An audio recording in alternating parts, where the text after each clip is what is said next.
Mantan Menteri Israel Gideon Sa'ar menyebutkan Hamas memiliki taktik yang cerdik. Ia pun mewanti-wanti tentara IDF.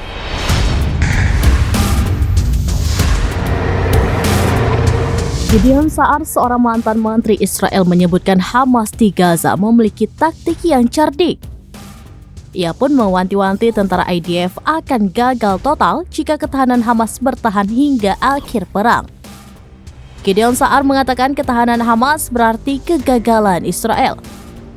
Sementara itu, Kepala Otoritas Internal di Amplop Gaza, Haim Jelin, mengatakan bahwa pemimpin gerakan Hamas di Gaza, Yahya Sinwar, selalu mengolok-olok orang Israel. Bahkan ia mengajak pasukan IDF agar menurunkan sedikit kesombongannya. Sebaliknya, Israel diminta memahami permainan alias perangnya yang terjadi setiap jam. Sebelumnya, surat kabar Israel mengakui bahwa perlawanan Palestina di Gaza telah mengumpulkan kapasitas intelijen yang canggih menjelang serangan 7 Oktober. Analisis urusan militer Yossi Yehoshua mengungkapkan bahwa Brigade Al-Qassam memiliki dokumen intelijen yang mereka miliki. Mencakup rincian struktural brigade pasukan terjun payung Israel, termasuk foto mantan komandan brigade dan perwira lain yang baru saja menyelesaikan tugas mereka.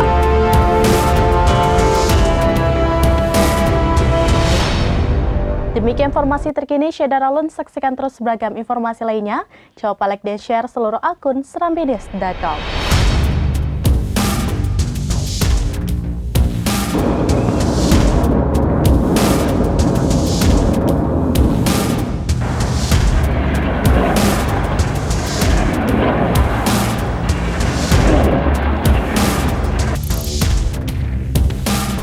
Download Tribun X sekarang, menghadirkan lokal menjadi Indonesia.